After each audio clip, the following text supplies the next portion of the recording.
Next, we're going to create a graphic organizer of a neutral atom. So we're going to title this page Neutral Atom.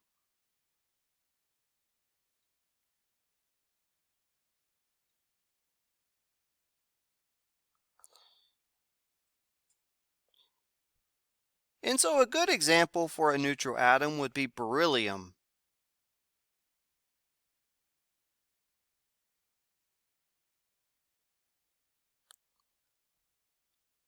This is element number 4 on the periodic. So we're going to take a look at what makes beryllium beryllium. So we said that it has a number 4 on the periodic table, and what that tells you is two things. Number one is the atomic number. So when we say atomic number 4, which means that it has 4 protons, and protons, if you'll remember in class, has a positive charge.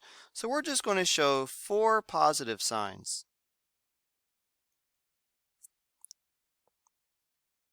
So we have 4 positives. That's what makes beryllium atomic number 4. But when we look at beryllium, we also know, for reasons that we'll see in the future, that it has 5 neutrons, and neutrons have a neutral charge. So we're going to write that as a 0.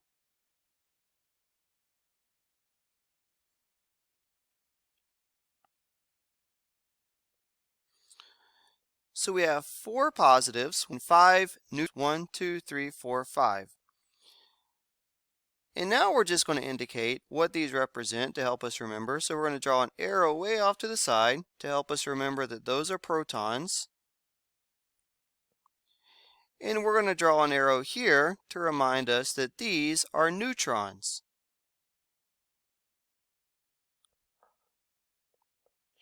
And then we're going to write a big circle around these.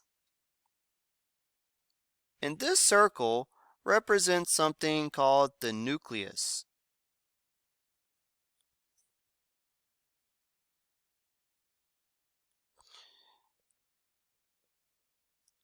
And the nucleus is what holds together these protons and neutrons. It's this circle that holds everything together, the nucleus.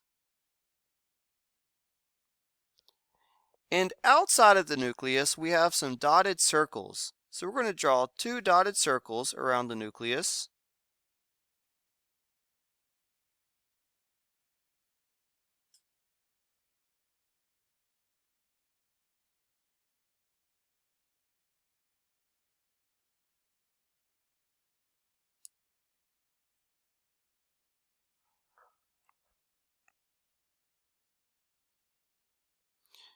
And what these dotted circles represent are the energy levels, or the electron cloud.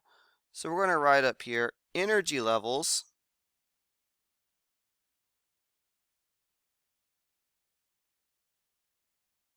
Also known as the electron cloud.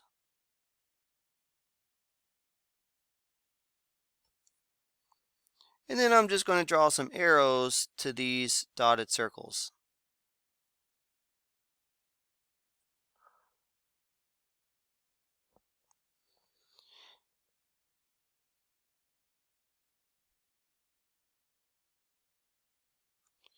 And for reasons that we'll see later on, beryllium has 4 electrons. Those are negative charges, but you can't just put them anywhere. They have to be on the circles.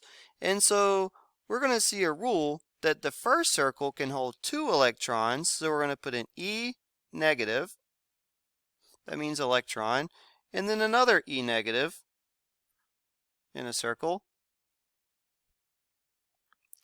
So 2 can go on the first circle, and the other 2 we're going to put on the second circle. So E negative, and then E negative in a circle.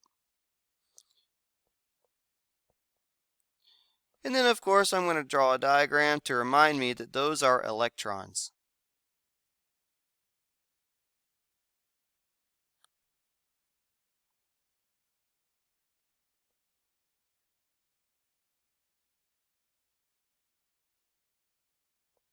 So this is the basic structure of an atom. You have a nucleus, which holds protons, which are positive, neutrons, which are neutral, and on the outside of the nucleus we have dotted circles known as energy levels, or the electron cloud, And for the first circle, you can hold 2 electrons, and then more electrons go on the second dotted circle. And now we're going to make a graph which shows what we've put on here. So for this graph or chart, we're going to put protons, neutrons, and electrons.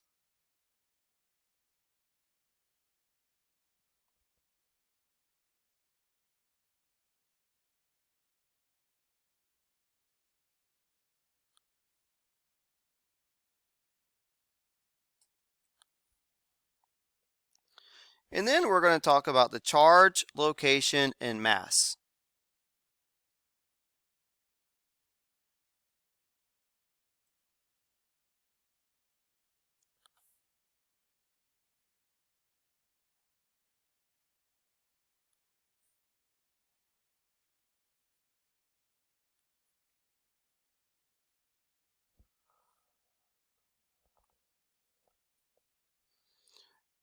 First of all, I'm going to show on this chart what the representations are up on the visual diagram above.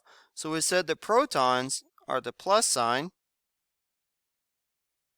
neutrons have a 0, and then electrons are E negative.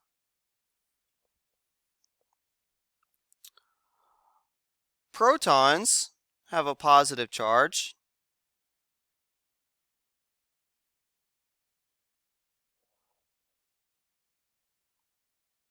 Neutrons have a neutral charge.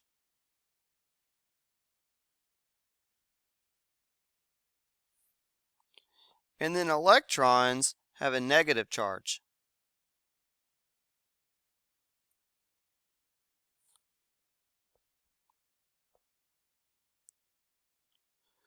We can see from the visual above that both protons and neutrons are located inside of the nucleus. So for the location, we're going to put nucleus for both of these.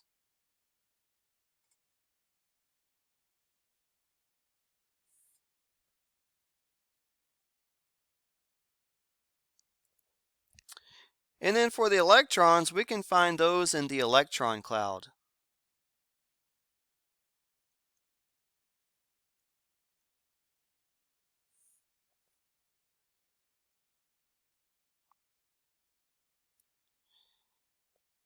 And then for the mass of these particles, they're way too small to use conventional weights such as grams or kilograms, so we have to invent a unit so that we can accommodate for their really small size.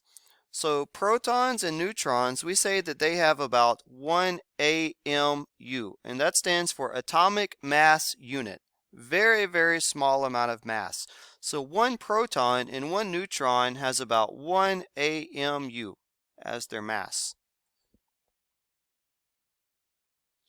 But the electrons, they are teeny tiny.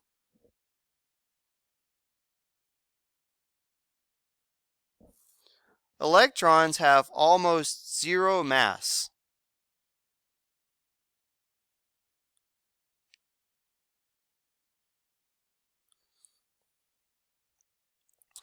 So as you can see from this part of the chart, most of the mass is contained inside of the nucleus where you have the protons and neutrons.